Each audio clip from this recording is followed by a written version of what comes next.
Yeah, so we have microphones now for our YouTube people because y'all have just been having to listen across the room. Mm-hmm. So Kristin got these little microphones, so hopefully that will help y'all. You still can't hear our sound effects, but we're going to work on that too. We are working on it. We're getting all the things. Like you said, it's a glow up. It's a glow up. And a glow up takes time. It sure does. And tell me about it. I'm working on one right now. Yeah, and it's going to be amazing. Yeah. As soon as we can tell y'all more, we surely will. Oh, what a great little teaser. I know. But Miranda's working on a glow up. Okay. We got to keep them coming. Because are we going to cut out those first 3 minutes? Of course we are. Okay, we'll cut out those first 3 and then but I'll save them eventually come around. For the AnNALS. Is it AnNALS? What are you saving for the AnNALS? I thought you didn't do number 2s. What are you talking about? Red? Is it AnNALS? Annual? No. And AnNALS. AnNALS. AnNALS of time. AnNALS? Y'all, am I saying this right? I have no clue what you're talking about. It's okay. It's a record of events in time. So I was saying I was going to save it for the AnNALS of time, but maybe it's I've never heard this phrase in my life. You've never heard that? I have no clue what you're talking about. Okay. Google periods of time. A-N. It is. It's correct. It's ANALS. It's ANN. Okay. AnNALS? Hang on. AnNALS? Yeah, is she going to say it out loud to us? If you go to dictionary.com and type it in and you hit the little speaker, she'll say it out loud for us. AnNALS. AnNALS. I'm not saving it for the annals of time. I'm saving it for the annals of time. Yeah, the annals. Have you been saying annals your whole life? I don't think I've actually ever said it out loud. You saved it for this. I'm 39. I've never said it. But it's annals of time. I just want that to be clear for everyone. It's on the record. Forward. And if you've been saying annals, now you know. I'm dying. That is a teachable moment if I've ever heard one. Okay, so we're saving the first 3 minutes for the annals of time. Yes. And we'll be saving this part also. Yes, we'll save this part for everyone to hear right now. But it's seared into my brain. The YouTube people saw my face like... Saving for the annals. I was like, breaking news. Kristin is going to tell us about anal. You were like, yeah. It was right after I said, but we're cutting those 3 things. Yep, but not this. Ooh. What a way to start. Happy Tuesday, everybody. Right after our last episode, which ended on like, he is risen indeed. Anal. That's a sharp right turn. Or some would say a segue. A segue. Which y'all learned how to spell correctly. And now you're going to do it forever and ever. Amen. That's right. I know. I'm just going to start doing it with I know now where my deep breaths are coming from. It's the weight gain. So thought that it was maybe lack of stretching after my runs. Thank you, Michelle, for thinking that that's it. But I think it's just the weight gain. Yeah. And now we're gonna right that ship. You're writing the ship, and it's very exciting. Yeah, and it's in the annals of time. Okay. We are here to talk today because we are back from the Greenbrier. We did it, you guys. Oh, you wore green. I wore green. Is that why? It kind of was. Of course it is. But you wore I wore an outfit that I wore while there that just didn't have enough of a moment. Yes. Because I was on the struggle shuttle, let's say, because they have very nice shuttles. You were on the struggle shuttle. I was on the struggle shuttle. So we're going to get into why I was struggling so badly there. Mm-hmm. But I think we just have to start from the beginning. Start it from the top. Because it's a very good place to start. Let's go. Let's go. All right. How did this all come about? This came about because our friend Josie, the style hostess on Instagram, is a travel agent. Yes. And she reached out to us and our friend Erin and said, want to take a trip, maybe want to try to go somewhere new for her that she hadn't been before. And she's been a lot of places a la Chrissy T over here. Yes. Been a lot of places, so Yes. it's hard to find places that two of you haven't been. Yes, that's right. And so we had discussed a little Arizona maybe, but we thought we don't want to waste time this long weekend away traveling. Yeah. If that means airport, flight, time change, we didn't like that. Yeah. We don't like that. We don't like that. And so then the idea of the Greenbrier, which is only a 4-hour drive away. Yes. Got thrown out. I've always wanted to go. Matt and I have always wanted to go. He told me about it years ago, but we've just never made it up there. No, you're too busy in Europe or South America or Central America or that's right. Wherever. Yeah. So many places. I said to Matt, you cool if I go with the ladies? He was cool with it. Yes. And that's what we did. And none of us had ever been. And it's important because Josie, being a travel agent, loves to be able to recommend places, obviously, to people. If they say, hey, have you ever been here? She can say yes now to the Greenbrier. Yes. And it is incredible. It's just an incredible place. Well, number one, let's give Josie a shout out. Here's what I want y'all to know about travel agents, because I don't think a lot of people know this. And it's because of like Yesteryear. Yesteryear. We have used that in sentences. The AnNALS so of much. Yesteryear. Yeah, the AnNALS of Yesteryear. So say that. Do that instead. Just say everything wrong. You know what? There's a YouTuber my girls watch who I'm obsessed with too. Her name is Makara Torres. Yeah. She's a sewer. Okay. She makes amazing outfits, but she intentionally mispronounces things. I love that. So now my kids don't know if she's being serious and pronouncing them correctly or not. And this is why my kids, when we got to Yosemite, said, we're in Yosemite. Okay. Yosemite. But then something else happened the other day where Bella did it again. Oh, Joshua said, I have to go to Boise. And she goes, boys? My kids are smart. They're smart. They're smart. This might be a problem. Bella's very, very smart. Yes. So I said, I can't tell if you're being funny or if you're being serious or if this is a Yosemite part 2. And she said, I blame Makara. Oh my Not that Makara's ever going to watch this, but we might. are obsessed with Makara Torres. If we could meet her in real life, all 3 of our dreams, it would just be a dream come true. So Makara, we love you. We don't care how you pronounce things. You can say boys and Yosemite forever, and we will just adopt it as new. But it was just really cute. So anyway, travel agents. What I was going to say is travel agents, you do not pay them anymore, at least not Josie. No. So, and that is an interesting fact. I think people think, oh, you use a travel agent, you're paying them thousands of dollars on top of your trip. No. They're just doing it for you. They're organizing. They're getting all the reservations. And the resorts pay them a fee because they're bringing customers there. It's similar to me linking things on Amazon. That's right. You aren't getting charged any more. It's just Amazon is going to throw me a small, extremely small percentage. Yes. Because you went and bought a bathing suit through my link, through my Amazon store. So again, the price doesn't go up for you in any way. It's just Amazon giving a little kickback. So that's the same thing with travel agents. I know you're saying, yeah, but I could book it. I can go to Expedia. I can do this. I can do that.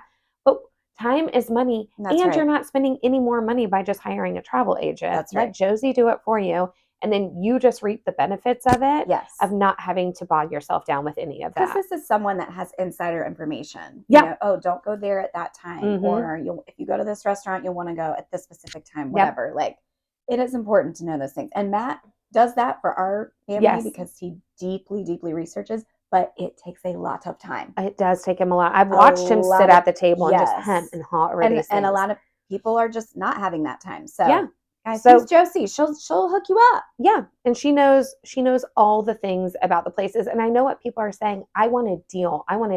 If she can find one, she's absolutely going to do that because then you're going to be happy and bring people back. But some things just don't have deals. For example, Disney just doesn't have deals. They don't have to. So you're not going to find one. What she's going to do instead is say, here's a better time to travel to Disney because the VIP might be cheaper those days or whatever. She'll know those things. But just to say, we want a deal on a park ticket, that just doesn't sometimes exist. And so she'll do her best, but we loved because we just got to show up and she said, I have reservations for this night at this restaurant. We have the bunker tour for this time. We have the escape room. It was great. So it's the way Kristin travels all the time, but it was new for me.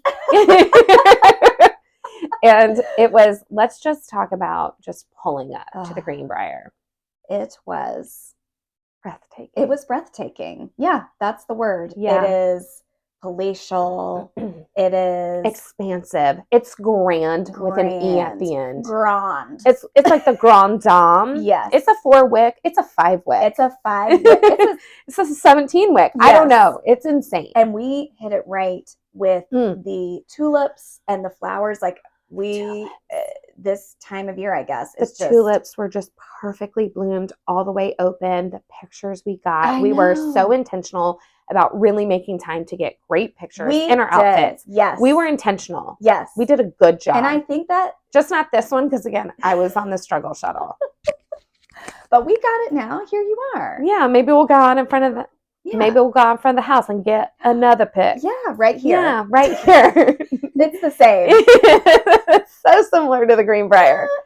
We did. We pulled up, and after Erin took us a couple different entrances, and when we finally yes, not your fault, Erin. No, Erin was We're great. So grateful that she drove. Yes. I had offered to, but she was like, no, I'm good. So sweet. Anyway, we pull up, and we finally say, this is the right entrance. This is it. And it wasn't, there was maybe one other car that had pulled up, but it wasn't crazy busy. It was just, it was a beautiful day. Like, it could have not been more perfect. More beautiful. To arrive at such a place as this. And Josie had arranged, she had been talking with this woman, Kelly, at the resort. Kelly was standing there with what? Champagne, waters. On a tray. On a silver tray. I've never arrived anywhere. No? Never. I've never arrived anywhere where someone is standing there waiting for us with a flute of champagne. I don't think I need to say it, but neither have I.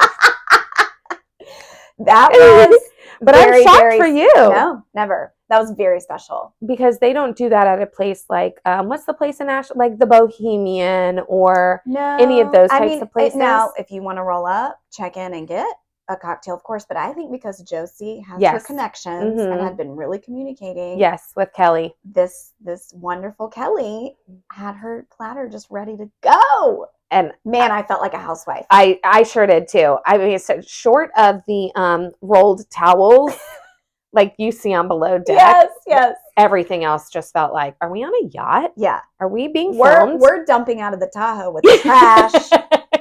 We've got like old beef jerky. Yeah, of course you did. You had dried meat. There's dried meats and there's just garbage. Well, and I'm just opening up my own door because I'm not even used to people opening up my door. So I'm like, I got it. And he's like, I insist. I said, oh, right, we're here. We're here. We're not at the La Quinta. Yeah. No. Which is where I usually am. So yeah. it was the La Quinta with your cats. With my cats. Had to live there for about a month. In a La Quinta right up the road. It was great. It was a good time. Yeah. It humbles you. That's what I can say. And I think I brought it up to Kelly on our tour. I was like, but you know what? They have that waffle maker and every day my kids were happy. Yeah. She said, oh. And she's so lovely and so polite. So great. And she took us on a tour and so she immediately, we ended up kind of getting freshened up and she took us on just a quick tour around the hotel because there is so much to see. And you could get lost. We did get lost. We did just get kidding. lost. Not could. We did. But every room had a different theme, had a different vibe. Some were light and bright, some were dark and moody. So there was rich mahogany. There were many leather-bound books. It was blowing my mind. There were and fresh flowers in all the vases. Yeah, you definitely say vase there, not vase. In every vase, you say anal instead of anal. You say boys instead of boysy. No, it was so fancy. It was everywhere you turned. And there's just wallpaper and draperies. And the upholstery. And cameos on the ceiling. The flooring. Oh, the original wood flooring. And the terraces. And the columns. It's just one thing after another. And everywhere you turn, your senses are just smacked in the face with florals and just beauty. And Dorothy Draper is the interior designer. Yes, she nailed it. Of the Greenbrier. And she has done others. She's done the Homestead, I believe. Mm-hmm. But she's famous for her over-the-top mixing of patterns. And you think, it sounds like it's too much. It's not. No. It's not. Because it's just right. And the space itself is so big. So tall. That it can handle all that color and the pattern and everything. And the light fixtures. Oh, the chandeliers. You guy. Oh, my guy. My guy. It's so over the top. Like, you can't even imagine it. You have to go and see it in person. Yeah, because of course we had looked at pictures and things, but until you're there and see it, and even the individual rooms are just, it's the same way in all of the rooms too. The pattern on the bedspread matches, the wallpaper matches, the valances matches, the draperies. Then you have the green carpet or the blue carpet. Yep. Everything is just, there's so much to see, but it's never too much. No, it's never it too feels much. just right. Oh gosh, we loved it. Ooh.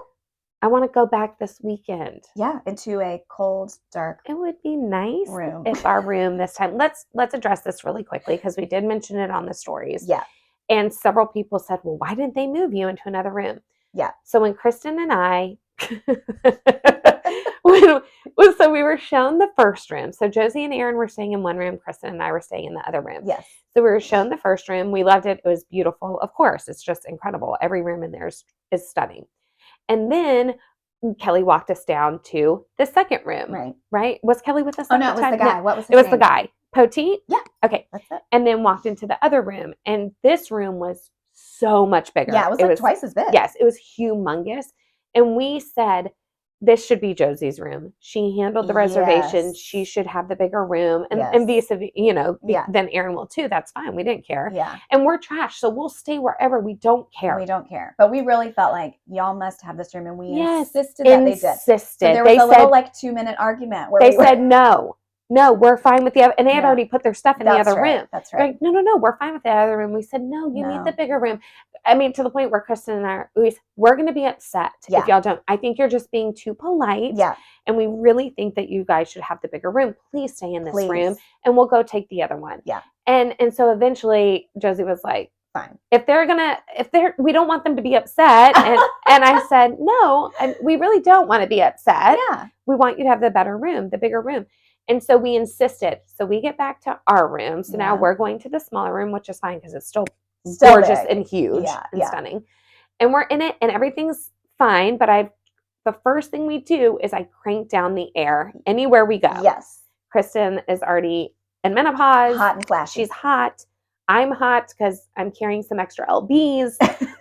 So I'm just like, we need to turn the air down. Yes.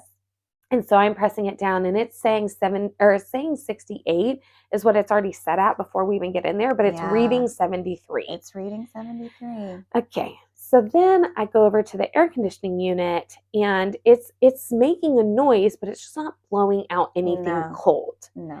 So we need to be downstairs for something. So I'm like, I put this in the back of my mind for a second and I felt like it'll get cold. Yeah. Maybe that when we checked in, they quickly, that's when they started to push the air down. Yeah. And maybe it just needs time to kickstart. Yeah. So we're fine. We leave the room. We go downstairs. We do some fun stuff. Yeah. She does the tour and then we do lots of pictures. Yeah. Cute. Yeah. Then we come back to the room and we changed for dinner. Okay. So now we're trying to get ready for dinner. Our Italian dinner. Yes. We'll get there.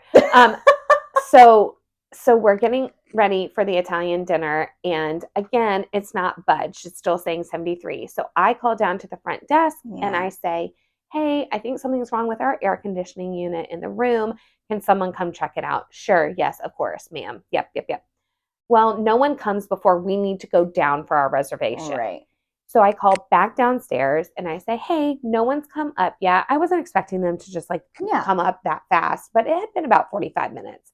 So I said, we have to go down for our reservation, but if someone wants to come in our room, we're comfortable with that. They can come in even if we're not here. Yes. We had put things in the safe, not like, listen, I don't have anything that the Greenbrier can't already get for itself. Yeah. But, whatever. We had our computers and stuff like that. So we stuffed them in the safe, went down to dinner, came back to the room fully expecting it to be nice and cold, and it was not. It was not. I don't think anyone came. So it's 12:30 in the morning, and I call down again, and I say, I am so sorry to be a nuisance. I'm not a high-maintenance girl, but it needs to be cold in here for these two. For us to sleep. We do have very few requirements, but when it comes to sleep, we have all the requirements, and cold is one of them. So she says, well, I can send someone up now. I say, all right, great. Well. So here comes this guy and this woman, obviously, because they're not sending a guy to like 2 girls' rooms at 12:30 in the morning. Very smart. Yeah. So this guy and this girl, and he goes over to the unit and he's like, oh, so you got it figured out? And me, I'm like, do you think it needs more Freon? Do you think this? Do you think it's frozen? Like, what do you think? He finally stands up and he goes, ma'am, I'm just the guy who vacuums. I'm the vacuumer. Yeah, I'm the vacuumer. I'm the Greenbrier vacuumer. Like late night vacuumer. I said, well, sir, you're doing a great job. You're doing a great job. The floors look amazing. Yeah, we've not seen a speck of dirt yet. So you're doing a fantastic job on that. But like, so you don't know how to fix the AC unit. No, said, that's not. No. So we knew at that point it was going to be probably a rough night. Yes, but we also had noticed that, so all the windows have blackout shades, which is great. Great. But our bathroom was connected to our room, and there was a big window in there with no blackout shade. And unfortunately, there was no door that closed in between the room and the bathroom. So imagine a big portal with bright light coming through. That was our lighting situation, and there was nothing we could do to block this window. We could not do anything to block the window. So I'm thinking, I've got to fix this because it's already going to be hot, and now it's going to be bright too. Yeah. So I take the hangers out of our closet with the clips on them, and I take our bedspread, one of our bedspreads, and I clip them to one edge of the bedspread, and I hang the hooks on the top of the door frame. Yes. So the door frame has the hangers with the bedspread attached, draping down, if you can envision it. And I don't know if we took a picture of it. Oh, I took the video. I know you took the video. So this was the best bet that I could come up with at the time to try to block out some of the light. And we both lie down, and we've turned on the noisemakers, and we've tried to make it as great as possible. But I knew it was going to be a long night. And it was. And it was especially a long night because I had to get up and pee 100 times. Yeah. And if you tried to walk through the bedspread, it would just all fall down. Yes, the bedspread portal was not secure. No, it was just teetering on the edge. I mean, the top of that hanger was just hanging on a fraction of an inch. And so if you moved it just slightly, it would all fall down. And to help alleviate some of that weight, I had put a little stool. Yeah. That kind of looks like a piano bench. Yeah. It was rectangular in shape. So I put that under it so that the comforter could take some of the weight off by putting it on that stool. Does this make sense? I hope so. But that meant that if I had to pee in my stupor, not drunken, but just in that kind of like, you haven't slept, but you're in twilight a little bit. You've taken your meds, so you're just kind of like loopy. I decide that I need to army crawl through the bottom of this stool bench. And that's the better bet than trying to climb over it and lift this blanket up slightly. Yeah. And my body got stuck. Like It was a small bench. It was smaller than I think any of us realized. But I definitely didn't realize. But it was very sweet, I think, because you were trying to stay so quiet. I just didn't want to wake up Kristin because I could tell that she was maybe asleep. You can't really tell. Yeah, well, you can't really tell. She's wearing stuff over her eyes. She's under the covers. She has 17 pillows around her. It's impossible to really know if she's asleep or not. But you just are hoping for the best. Yes. And I was. I think it's all of the magnesium, the HTP, all the of that. CBD. Yeah. Which you finally gave me by night 3. She just opened up my mouth and shoved stuff down it. I opened her mouth, her gullet. The gullet. And I shook it in there. You did. And I think you... And I burped up marijuana. Even though there was no THC in it, it just smelled and burped like marijuana. It's pure hemp. It is. And it didn't really help. But I was crawling through this bench and just got my body stuck. I didn't realize that there was a bar under there either. Yeah, the bar. So I just, not that the bar was the biggest barrier, for being honest. So I pull out and I'm trying to lift under and over and under and over. And I have to pee 3 times. Well, by the 3rd time, it just all came crashing down. Hangers all over my face. It was just over. I gave up. Yeah. I gave up. I tried my best, but I didn't get much sleep that night, to say the least. Yeah. And then it was so. Just know that for the rest of the trip, it was a battle of us. And the Greenbrier is phenomenal and fantastic, and they were trying to do the things to improve the situation. So that's what we were saying is because then they sent somebody, and then it was, well, we can move you. They did. So they said, okay, yeah, we did send a vacuumer in the middle of the night to y'all. Our bad. But we do have engineers who can help. Yeah. And so now in the process of all this, they said, do you want to go look at any other rooms? Because I did say, if we're going to be moved to another room, let me go and see if it's actually cooling. Because the vacuum guy had said that this was the third call that night about AC units. Yeah. So I'm like, maybe they're just having a struggle. Maybe it's a hot snap, something like that. So I said, we'll go look. But I also wanted to see if there was a door to the bathroom so that we could see if we could actually close the blinds and maybe get some darkness and maybe get some sleep. Yeah. And so they took us to another room. And it was beautiful, and it would have worked. Now, it was on the other side of the resort. A 15-minute Easily. walk from Josie and Aaron's room. Because we wanted to be near them. And we were beforehand. I didn't like that it was so far. I didn't like that it was so far either. And it was like 3 floors down and on the other side. So it was as far as you could get away. Yeah. So we didn't want to do that. And we were told that maybe they could fix our unit. Yeah. So by the time we get back to the room, someone has fixed the unit. It feels cool. The cold air is blowing out. All is good. Yeah. So we feel like this issue is being put to bed, some would say. Thank you. And that we're going to have a peaceful, restful night. And so we're not going to move. Now, Poteet had said, pack all your stuff. I'll get it to the other room. I'll handle everything for you. We'll switch it. We'll do this. They could not have been more accommodating. They really were. So please know that the Greenbrier did try, but because the unit had been fixed, we thought we were good to go. Mm-hmm. So here's what I'm going to say, and we'll just put a pin in it. Let's put a pin in it. That every night, by the time it came time to sleep, it stopped working. It would break again. Yeah. And then you can't move rooms because, again, it's in the middle of the night. We can't pack up everything. That's just silly. And by the time we got to the last day, it was like, forget it. We're not moving. We're not moving. We're not moving for one night now. Do you see what I'm saying? So it's not that the Greenbrier wasn't trying. They certainly were trying. Yeah. And every time I would go down to the desk to talk to them about it, they were like, would you guys like more champagne? Complimentary champagne? So, and I was like, yes. So they again, water, champagne. We're so sorry. We're handling it. Poteet was willing to move us.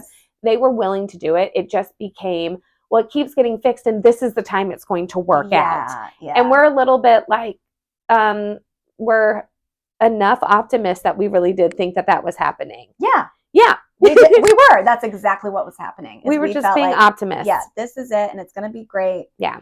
We didn't want to be far from our friends, and So we just suffered through it. So I maybe got a total of 5 hours of sleep over the 3 nights. It was really, really bad, and you start to get kind of loopy. And yeah, by the 3rd night, Kristin's just open your mouth, just pouring all the things down it, in addition to my trazodone, in addition to 3 magnesium. Yeah, I just said if I can't glycine. sleep, and I still wasn't really able to sleep, but I tried. At least it was on and off. That last night I finally did know because I dreamt. Yeah. So I do know that I think slept. the last night was your best. And if that was my best, that was rough. But y'all had to get up. We'll get to that. But that's why I never want the Greenbrier to think that we are talking negatively about them, because they absolutely tried, and they did try to move us, and we kind of insisted on staying. Yeah. But what's so funny about that is we could have had. Okay, we got it. Y'all. We insisted. Speaking of insisting. That Josie and Aaron take that room that had a fully closed bathroom door. Yep. And it got dark. Freezing cold air. Yep. And they don't need either of that. That's what's funny is they could sleep through anything. They can sleep however. And so we would go in their room to hang out, and it was so cold and it felt so good. Remember, we would drop them off at their room because their room was before ours, and they would open the door and be like, ooh, it's too cold in here. Oh, it's cold. They'd close the door and we'd hear them talking behind the closed door, like, oh God, turn it down. It's so cold. Oh, we need to get in our robes right away. Meanwhile, we walked into ours and we were like stripping things off as quickly as possible. It was funny. We were naked most of the time because of it. I also think we have to mention this because it was part of the experience of the Greenbrier and your emotional state. Just yes. feeling so wiped out. So wiped. I was just exhausted. Yeah. I was exhausted. And it is a lot when you're at the Greenbrier, and again, have never been to some place like this. Yeah. I don't usually get imposter syndrome. That is not something that I ever wrestle with or talk about, especially in social media, being an influencer, none of that. It's not a natural emotion for me. And it's not that I felt like an imposter there, but eventually I just started to say, well, what the hell am I doing here? What am I doing here? What am I doing here? Who do I think I am? Who the hell do I think I am that I get to just be at the Greenbrier for 3 nights, go to fabulous dinners. Every meal was fab. Yeah. But have the cocktails all day. Yeah. Who am I? And so I kind of, it all came to a head at the steakhouse. On Friday night. Yeah. Right. That was Are we going to talk about it? We will. We're going to get to that. Okay, good. But thank you for prefacing that. Just know I was not in my best mental state because of the sheer exhaustion and just heat in our room.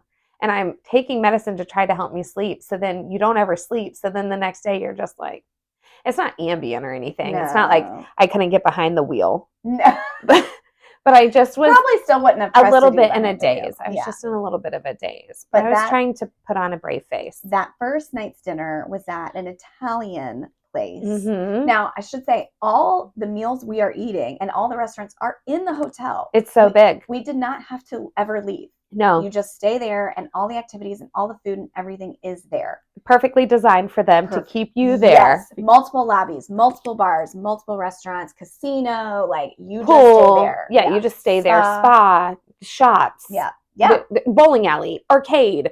Movie theater. Falconry, movie theater, escape room. Everything's, you don't need to go anywhere. And that is perfectly designed. It is so big. So good. So we go to the Italian place. And the best, most amazing thing happened because that's right. Tell. On our little tour that Kelly was giving us when she, showed us around, we got to the Italian place. It wasn't open yet, but she said, "Oh, and this is where I believe your dinner is tonight." And so we look at the menu, and I think Kristin looks first, and she goes, "Oh, there's chicken piccata." Chicken piccata. And we love chicken piccata. Yeah, I said, that's what I'm getting. That's what she's getting. I said, well, that's what I'm getting. Mm-hmm. And I mention very casually. Yeah. Well, we love it because we love capers so much. We love capers. We're going to get extra capers probably. Yeah. So just know that. Yeah. All right. That's it. It's as quick as that conversation. We move on. We go look at a million other things. Kelly shows us all the things. She's wonderful, blah, blah, blah. Okay. Hours later, we go down for the dinner. Kristin and I are the first to arrive. We walk in. What are they called? Hostess? Yeah. The host shows us to our table, and I look down at the center. There is a huge plate of capers and already there on the table. Just Kelly arranged that. Kelly called down and said, "Get the capers ready. They're going to want extra capers. They're going to want them, so go ahead and put them on the table." And not only the already loose capers, but for a lot of people, if y'all don't know, capers are a flower. They're a bud. Yeah. And so they grow kind of like an olive. It looks like an olive with a little long stem. And you can bite the whole thing right off of there. I can taste it right now. It's so salty and briny. So good. I'm watering. I know, same. I'm watering. I got to take a sip of water. But they're already there. Yeah, so the big ones are on a cute little tray next to the little ones. So if we want the big, we have access to that, or we can just do the little ones. And there were a ton. A ton. So we're all eating. We're all gushing about, well, this is so thoughtful. Yes. This is so lovely. Yes. It was so nice of her. I've never even seen them on the actual stem. I didn't even know that we could get them there. So we're just all having this casual conversation, the four of us. Yeah. Okay. At one point, someone says, "Yeah, I wonder where the chef got them." I don't know. Maybe wonder where. I forgot about that. Yeah, one of us just says, "Where did these come from?" But again, we're just talking to each other. Well, sure enough, the chef comes out 10 minutes later. Here comes the chef. "Oh, hi, ladies. Hope that you guys are having a great dinner. Hope that you enjoyed your piccata and loved your capers. I had heard that you might be curious about where I got these, so I get these specific ones." And we're like, are we on TV? Hello. Is this the Truman Show? Yes. They were listening. No, I think our waitress overheard us talking about this, but didn't let us know she was. No. Went back to the chef, asked him to come out and tell us this. Yes. This is the level of service that we're saying the Greenbrier is operating at, which is a level I have never, ever, ever experienced in my life. Can y'all get over that? It was amazing. We couldn't get over that. No, we couldn't. We really... Did we take a picture of the capers? Yeah. Okay, good. We have a picture. Ooh, we need that for receipts. Yeah, we have that for the receipts. But that was just... That meal was fab. We had great drinks. Oh. Service was good. Ambiance was great. Amazing. And we left there and went where? I don't remember. To the casino. To the casino. Beep, beep, beep. Casino time. And I probably lost all my money within like 14 minutes and said, this is the worst. I hate this. You were saying that leading up to it. You were like, I hate gambling. I don't want to do I don't gamble. And we were like, just take 100 out. It's your entertainment money, right? You just say, I'm going to be entertained, win or lose. This is my entertainment money. So get your cash out. And you did. So I got $100 out. I got 100 out for Josie too, because she had forgotten her card, I think. Yeah. So got us each out 100, put it down, get the chips. We decided to play blackjack. Yeah. $15 buy-ins. $15, not bad. Well, that went fast for me. And I was done. Literally just sat down, played 7 hands, lost them all, done. Like, it's the most miserable thing. I said, why do people do this for enjoyment? How is this fun? I had a great time. Do you know how hard I have to work to make $100? Yeah. I just lost it. Yeah. This is stupid. But so all that to say, could a few of y'all maybe go buy some more bathing suits from my link? Yes, please. Go to her page, use the Amazon link. Just if you're buying anything from Amazon today, go through my store. Help me make back at least 4 of those pennies. Yes. But it was miserable. And I'm someone with just terrible luck. And I know that. And that's why I don't gamble at all anyway. But I'm trying to be a good sport. Everyone's doing it. I'm going to do it too. I'm going to have fun. I'm going to have fun, damn it. And I did not have fun. No. But I had fun with the people we were with. Yes. So a new friend. Yes. Baby George. Baby George. We have Baby Georgia and we Baby do. George. We have Georgia and George. George was sandwiched in between us. So you can imagine what a good time he was having. He was the only one sitting at the blackjack table right in the middle. And we're like, oh, well, that's a $15 buy-in. There's only one guy there. Perfect. We can all just flank around him. And we come up and we're like, hey, buddy, hey, pal, what are you doing? And he was like, whoa, bright-eyed and bushy-tailed. Yes. He was like, okay. So I'm to George's right. Kristen's to his left. Aaron's here. Josie's here. And George is just a little Polly Pocket of a man. We love Baby George. We love Baby George, but he was tiny and a dentist. But we didn't find that out till later. No. He kept that close to the vest, y'all. Yeah. All we know is here's this guy sitting here. He's got his glasses and his cowboy boots on. Yeah. And he's got some good chips. Yeah. He's got the $25 chips. Yeah. He's doing okay. He's doing all right. Yep. And so he was also willing to bet. Yeah, big. Those high chips. Yeah. At one point, he was putting 200, 400 in. I know. I was so stressed out for him. You were very stressed. It got to a point where in one hand, he lost 600, I think. In 2 hands, back to back, 600 And gone. you looked at him and you were like... I said, George, you have to stop. Stop. You have to stop. But he didn't. He kept going. Said, this is what's fun. It's fun. I'll make it back. And then it came out that he was a dentist. Yes. And we said, oh. His dad's a dentist. His sister's a dentist. Yes, they're fine. His brother-in-law's a lawyer. They're all there together. I was like, okay. You're good. Keep betting. Have fun. Who cares? Yeah, you're fine. Yeah. You'll make that back with one patient. Yeah. Not like I do. No. Yeah, no. So we're just different, and I get that, and that's what I'm saying. Eventually, my mental state was like, you're different than everyone else here. That's right. And it's a lot. It can be a lot, but I loved watching them. Nothing makes me happier than watching them gamble and have the best time. We really and did. Win. And George was so fun, and he was just such a good sport with all of our antics. He was a great sport. And Kristin just transforms into another thing. If she decides that she's a dental assistant there on a convention, she is. And it's so funny to me. And she's just like, oh, yeah, I know teeth well. I was telling others I was from Lynchburg. Yeah. George is my dentist. I'm a hygienist. Yeah. We're here on a retreat. Whatever she wants to be. And every new person who came up, she had a different story for it. And it just... If people came and sat down, I would say, do you love the Lord? Yeah. They had to answer yes or no. Are you a Bravo fan? Like, she just is getting to the bottom of everything. And it's so funny. And she's just... that's what I enjoyed watching. So I would just watch them gamble, make some money, and Kristin meet new people and just wonder what the story is going to be this time. And George has most people have never met someone like Kristin. I think that goes without saying. But when you're sandwiched in between the both of us, it was a lot. What'd you say at last episode? It was something to my eyes, a shock to my It was senses. a shock to my senses and a sight to my eyes. It was just, I think that's how George felt. But he followed our page. Yeah. And he jumped right in. He played right along. He played right along. Yeah. Took a photo. Great. He did. He was a great sport. He said, I'll listen to your podcast. Yeah, we'll see. We'll see if he ends up listening. We think George might have gotten in a little bit of trouble. Might have gotten a little bit of trouble because he was there with his pregnant wife and 2-year-old. They were up in their hotel room while George is in the casino with us, having a real good time. My theory. It's just fun. It's fun. There's no harm in it. But my theory is that he went up to the room and I think maybe gushed a little bit too much. Yeah. I met these people. Yeah. And it's just going to sound bad no matter what. It's going to sound bad. I met these girls from Charlotte. Yeah. We all played together. We had the best time. It was so much fun. You should have been there. Yeah, that's what I think. That probably was not a good look. I think it might have just rubbed her the wrong way. And I get it. You're pregnant and you're with your kid and you're alone in the room. But I'm hoping she was just snoozing away and having a great night's sleep. I hope so too. But we know at breakfast the next morning when we tried to wave, there was no wave back. There was very little acknowledgement that we existed and that we ever met and had hours of fun. Hours. It was lots of fun. And we will. But all just sitting at the table. We didn't get up. We didn't go anywhere. No. We didn't go to the club that they had there. We didn't go to any restaurants. There were no bars that we went to. It was just literally gambling. Sitting at the table with Kendra, our dealer. Yeah, she was great. And other people rotating in and out, but she was our main dealer.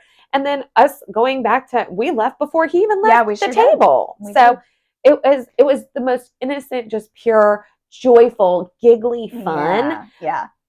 With all of us girls and then George.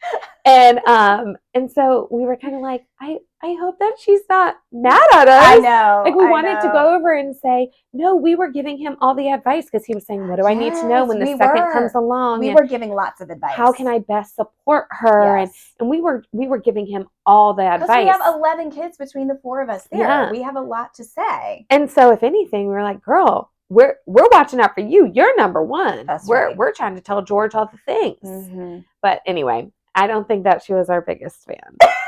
Because the last morning you saw them. Yeah. In the elevator. We did. And what did he say? So we had seen George, let's say 2 times, and it was frosty. Tense. Mm-hmm. And meanwhile, I have no clue that she's mad about anything because some of it's not relayed to me or I can't tell. So I see him at dinner one night and I'm like, George, hey, meet us downstairs in the casino tonight. Okay? Like, I think he was like, I had no clue. I had no clue because everyone had seen him out and about and kind of had interactions. Yes. I didn't know this. So I'm just Forrest Gump. You know when Forrest Gump's like that's me. I don't think she was cool with that. She was not. And so the very last morning, Josie and I are on the elevator, literally going up to our rooms to get our bags and leave. Yeah. We're coming from the spa.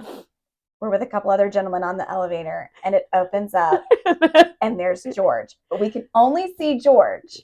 And what does he do? And he leans away like he's going to try to just pretend he was not he there. Wasn't waiting for the elevator. Yes, because what I didn't realize is right next to him, out of eyesight, is his wife and child. And so I think he starts to try to slither away. And she's like, why aren't we getting on the elevator? Here, now the wife comes into view with the kid. And she's like, what are we doing? And so he bustles onto the elevator with her. They shuffle on. And he kind of looks at me, looks at Josie, looks at his wife. And he's like, well, these are my friends, I guess. That interaction makes me die laughing inside. Well, these are my friends. I guess these are my friends. Honey, meet my friends. Like, so downtrodden. His face was like crestfallen. He just is looking at the floor. I'm looking at her. She's looking at me. Josie, what was so funny, I don't even think I said this, Josie said not one word. I know not she didn't. One word. Josie can't handle anything uncomfortable. She just sat there with her pretty face and just looked relaxed body. Yep, just leaned against the mirror. And of course, I'm like, oh, hi. I said, your little boy, you're so cute. His shirt said Georgie. Is your name Georgie? Is that your name? I am filling the silence so they can get to floor 5. Filling the silence. And then she says something back She then. said, well, great to meet you. Great to meet you. And I should have said, go Knowles. Yeah. Because she had a Virginia Tech sweatshirt on. But you restrained yourself. I almost said go Knowles. I can't believe you did that. I know. Usually there's no restraining Kristin. I know. So. But I already knew that poor George was in the hot seat. Yeah, he was already getting a talking to. He had tried to slither out of it and he couldn't. There was nothing he could do. Nothing he could do. And so I am delighted that I wasn't in part of this because I didn't go to the spa the last day. Yeah. But I can only imagine what I would have done if I were in that elevator with them. Oh, because I would have just been like, what can we do to help the situation? I would have, the two and me would have been like, hey girl, just a heads up. Like we told him, like, ask you what your needs are. How can he best help you every day? Yes. Like we really, I don't know how this was related. We're not coming for your man. That would have been me.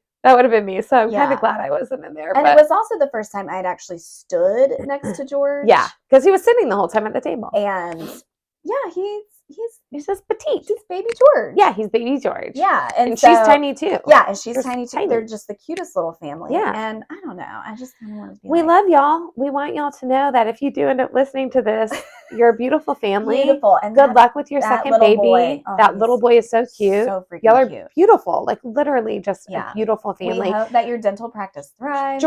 George was a gentleman through and through. The entire time. Yes. Nothing was ever said from anybody at any time that was weird or unsavory. Whatever. No. Yeah. So we can just have a good time. We can be opposite sexes and just have a good time at a casino table, and nothing bad had to happen because nothing did happen. That's right. So we just want the record to state that in case anyone ends up listening to this. It's on the record. It is. So after we gambled and y'all won. Yeah, I won $145.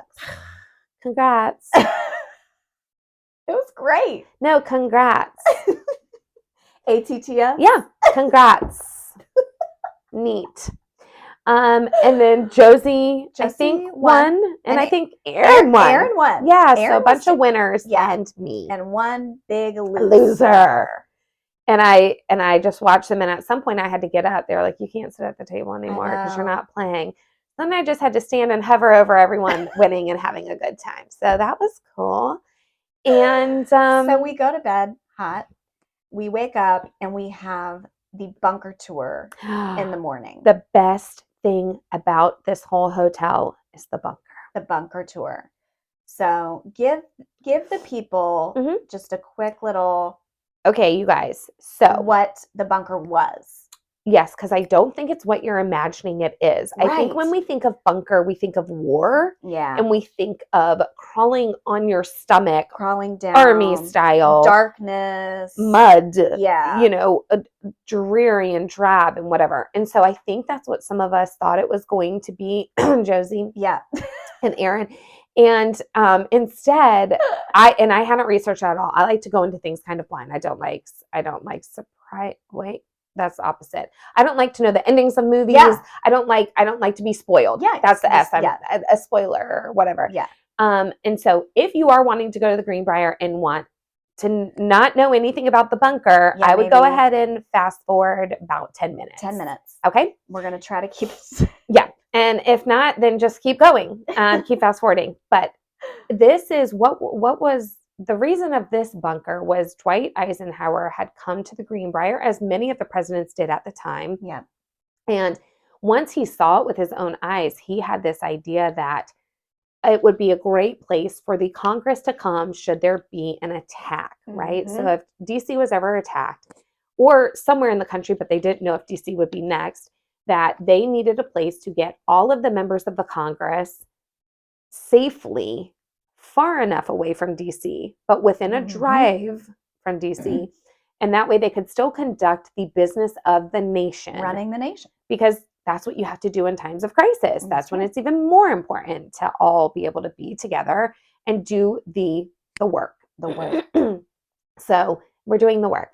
So he proposed to the president, I believe, of the Greenbrier at the time and said, what would you think about there being a bunker built somewhere on this property? Yes. And that guy said, okay, I love it. Let's do it. Let's do We it. would love to help the government in this way. Mm-hmm. And so they came up with a plan, and only 4 people knew about this whole plan, but they came up with a plan that they would put an addition of a west wing onto the Greenbrier, and underneath that wing would be a bunker that would live 60 feet down and be big enough. It was like its own city. Yes. So that it could house 500 plus members of Congress, feed them, medicate them should they need it, sleep them, anything that you, but also do the work.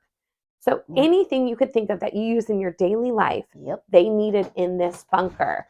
And they needed it to be able to house people for 60 days. Because once you came in, you weren't going to leave for 60 days. That's right. They closed you in, sealed it off. Hosed you down. Burned your clothes and any papers or anything you brought with you into the fire.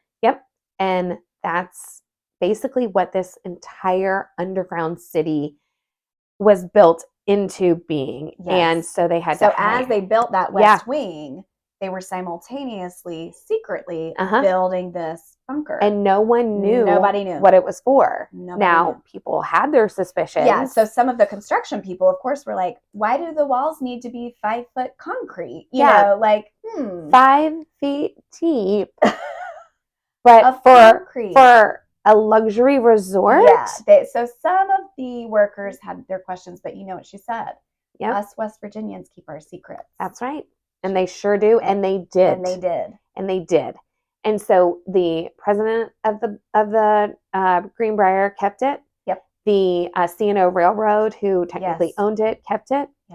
Dwight Eisenhower kept the secret. And one other person, I can't remember who that 4th person was, but that person, maybe the head of some part of the construction of it, like the top tier person who would be overseeing everything, kept the secret. And so very few people knew about it. And they ended up building, it's just incredible to see. So they kind of had, people think that they've gone into this specific area. They think that they're entering a convention hall or a meeting room. But really, that was just a facade to what was all happening below, behind. It's crazy. Huge concrete steel doors. And what was so fascinating about it is they kept this going for 30 years. So at a moment's notice, they had to be ready, which means every 3 to 5 days, they brought in fresh fruit and vegetables, all the food, diesel gas to run generators. They had to have the modern technology. As technology came along, think of it, 30 years. Medicine. They had a pharmacy there. They had to keep updating the pharmacy. That they had people who pretended to be television and telephone operators. They had these guys that would totally just put on a facade of saying, we are the maintenance guys for the telephones for the Greenbrier. But in reality, they were maintaining this bunker. They were bringing in the food and doing the technology. I didn't think that would be so loud. On the YouTube, when you slice that together. Just seamless. So seamless. 1 second it's there, the next second. So these guys. So these guys were pretending to be some sort of maintenance, telephone, whatever, engineers.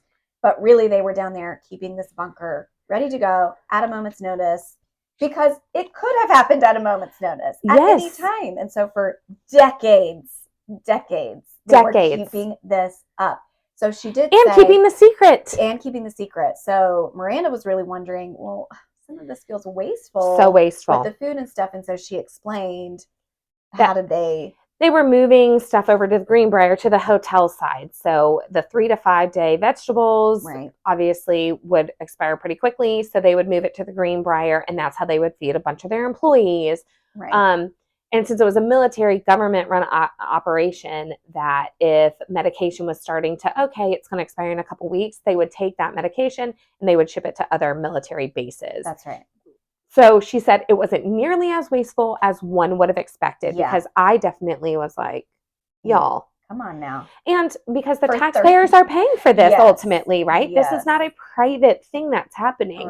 And I get it. We have to have things like this. And it makes you wonder, well, where's the new one then? There's a new one. But so what she was saying is, back then it would have been a missile. Wait, what was the difference? Yeah, so there would have been time. There would have been time because missiles were brought in by planes then, not just blown up in a moment's notice. That there would have been time. There would have been time to say, Russia has launched a missile.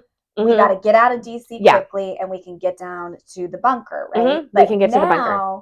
There would not be time. They might have 15 seconds to say incoming. And so what the theory is that there is some sort of bunker, but it's in DC. Well, we do know that there is something close enough because on January 6th, they all went somewhere and they all knew exactly where to go. They all disappeared somewhere. So there's something, it is probably just below the White House in some way. Yeah, that's what I think. It's somewhere very, very close. And so, because for me, I said, well, why did they blow the lid off this? If this is a perfectly capable working bunker and could get people in here.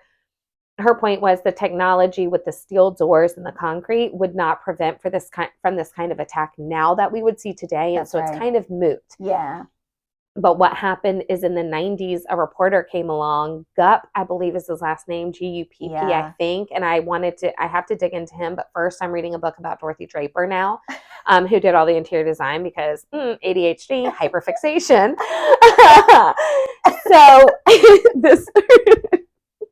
So this reporter came along. You're like, no, I'm going to dress like Dorothy. I'm changing my name to Dorothy. I'm reading the book. It's true. I am who I am. I'm sorry, guys. I get fixated on things. I also haven't taken my Adderall in a while, so this is me now. Oh, my gosh. Okay, so this reporter comes to town, and I don't know who tipped him off, but he just came to the Greenbrier and was kind of like, But I think he got tipped off by somebody. He had to have been tipped off by somebody. He starts snooping around. He starts going, I think something's happened here, and I think the government knows. Yeah. So I'm going to go into the town, and I am going to start asking questions. And he had an informant. Yes. In the town. He's never been revealed. He has since died. Yeah, that's right. We still don't know who it is. And we still don't know. So the family of this living member, or the living family of this dead person, they all now have to wonder. Everyone who knows that their grandpa or their dad worked on this thing has to wonder, was he the one that spilled the beans? Yeah. And so someone did, though, and gave the reporter enough that then he went to the concrete person and said, what kind of stuff did you have to build here at the Greenbrier? Well, yeah, during the West Wing expansion, we did build something 60 foot, 60 feet deep and 5 foot wide. And now that you come to now think of it, that is a little weird. I wonder why we did that. And like I said, so many of the workers were just, if they were in the know that something was happening, they didn't know quite what was happening. Right. They were signing NDAs. They would have been held treason. This would have been a felony. So no one's going to say anything. But I love what she said when he went to the president of the Greenbrier and said, so tell me about your bunker. Tell me about your bunker. And what did he say? He said, well, we have 4 beautiful golf courses here at the Greenbrier. I don't know which bunker you're talking about. Oh, Isn't that great? Good. So good. They held it till the end. And so then what happened? This reporter who thinks, I've got the jump. Yep. I'm going to blow the lid off this story. Yep. I've done all my due diligence. I have an informant. I've been there. I know exactly what's going on. So I'm going to go Wall Street Journal. I can't remember who he wrote for, but whatever big paper he wrote for comes out once a week. So he's cobbling this whole story together. It's about to launch on Sunday. He's so excited about it. He's going to tell the biggest secret in the government to this point. Yeah.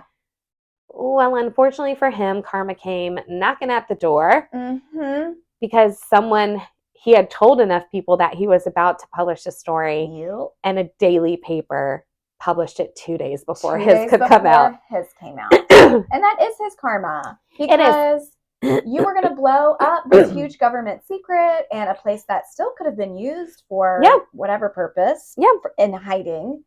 And you take it upon yourself. Now, she said his thinking was, well, listen, our tax dollars are paying for this. People deserve to know. Yeah.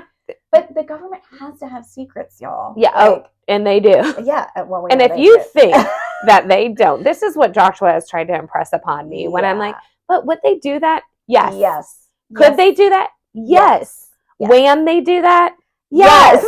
When, for sure. Guy. So he's like, no, they're designed for secrets. We couldn't handle what they know. At this point, I don't want to know. And yeah, there's a part of me I don't want to know that can just live in like bliss. Yeah, like ignorance is bliss. It is in some ways, because I don't think the average American could handle what they know. You can't handle the truth. No, you can't handle all the threats that come in. That's right. You wouldn't want to know. You would live in such paranoia. And I have to hear a little bit about this from my brother because he knows certain things because he's high ranking in the Army. So is his wife. And he's like, you don't want to know. No. Trust that. No. So I said, don't tell me. But ultimately, what I hope is that our government does have something secretive plans in place if and when something does happen that is major between two conflicting countries, and we're caught up in that. They even had routes. Now don't count on it, y'all. You need to get prepped. You need to get prepped now. And now it's time to say it. And what did I get you for your birthday? One of your gifts. One of my gifts was a prepper's guide. Yeah. I was just flipping through it the other day. But it's a beautiful book. Oh, it's beautiful. Because like Kristin doesn't want like just a spiral bound prepper's guide. So I got her a beautiful one from the store that we love, the Uncommon Goods. Oh, that's where I got it. Uncommon Goods. That's where I got it. Of course you did. I know. And it was green. It's so good. So, for example, in this book, medicinal plants, medicinal trees, how to build this, how to do that. Shelter, potable water. If you break a bone, what do you do? How do you set it? Like all of and it's little, so it can fit in a backpack. I just wanted you to have it. You can just carry it on you. Yeah, I like that it's little because I have one at the Mountain House. Of course. That's called The Old Ways. And you bet your bottom dollar that I'm going to be living in the old ways when it hits the fan. Yeah. Like we need to know how to grow our food. We need to have the water. Like there's so much. I've got the traps. I know you do. I've seen your room up there. The 30-year food stores. Like we have an Army truck. Yeah. We are not going to be caught off guard. No, we're ready. No, we're not 100% ready, but we are farther along than I think a lot of people are.